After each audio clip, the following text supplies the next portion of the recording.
Joining us now are Axios politics reporter Steph Kite and Democrat strategist Kelly Hyman.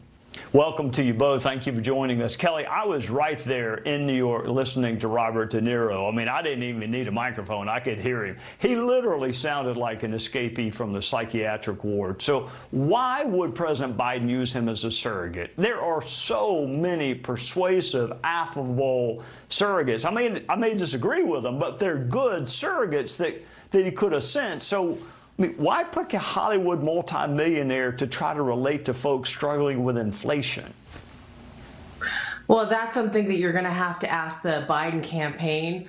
But let's look at the issues. I think the issues are key. We have to see what's going on with America, and they have an important decision to make in 2024. And ultimately, it's going to be their choice of who they want in the Oval Office. Do they want someone who has been convicted and will be a felon once the nominee happens, who's 78 years old, or do they want the current administration? And that's what's great about our country. No matter if you're on the right or the left, that you can voice your opinion, you can get out to the polls, and you can vote. Steph, the debate is coming up. Former President Trump has yet to pick a running mate. What else, in your judgment, can change the margins in this race? I mean, the reality is all the polls do show that this is going to be a very close race between former President Trump and President Joe Biden. And, you know, we've talked to strategists who have said that it really will come down to about 6% of voters in just about 6 states, those 6 key battleground states that are going to decide ultimately who will be the next president of the United States. So these are very small groups of people who are still undecided. There's only small numbers of people who can still be persuaded between now and November. We are seeing increasingly that partisanship in the U.S. has created people who are already decided. Trump supporters are not going to leave him no matter what. It's unlikely that the latest conviction on 34 counts will impact his base that supports him there. And, you know, we also know that there are never Trumpers and people who are going to vote for Biden no matter what. So things I'm looking at are one, whether we see Black voters continue to stick with Biden, or if we see, as polls have shown, more Black voters, especially Black male voters, switch and end up voting for Trump. That could be a population that could make or break it for Biden, especially in some of these key states. And the other thing I'm looking at is how RFK Jr. factors into all of this. We've seen that there is healthy support for an independent candidate. We see it as kind of a protest vote. So depending on how many people, whether they're Trump supporters otherwise or Biden supporters otherwise, who end up casting their vote for RFK Jr. come November, could also be a huge determining factor.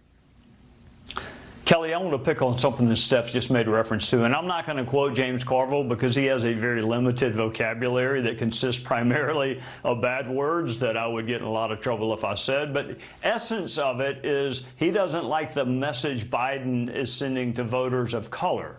Biden picked a Black vice president. He put a Black woman on the Supreme Court. So why is there this angst about Black voter turnout and support given that?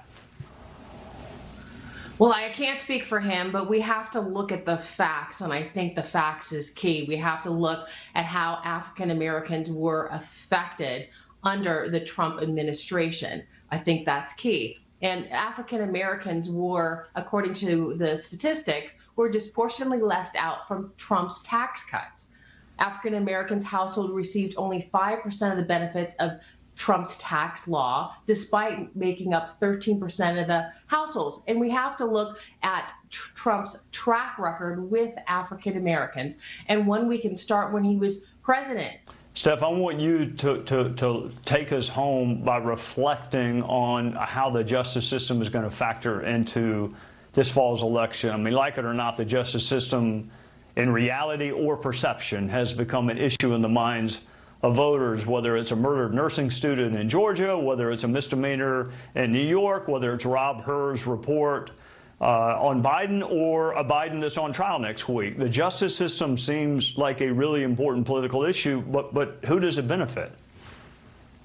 It's a good question, and I think we're all waiting to see how, especially these latest convictions against former President Trump, play out with the American public. We, of course, see Republicans and Trump campaign seem very confident that this will ultimately help Trump. It's factored into the way that they are reaching out to Black voters. They think that by talking about Trump as a victim of the justice system, that might help them with certain groups of voters that they're trying to win over and peel away from President Biden right now. But you're absolutely right. He's not the only one facing serious legal issues here. Hunter Biden is also going to be facing his own trials, which is expected to be embarrassing. It's expected to dig up a bunch of Biden family drama that the president would rather not have out there. And so these are going to be huge issues between now and November, and Americans are distrustful of the justice system right now.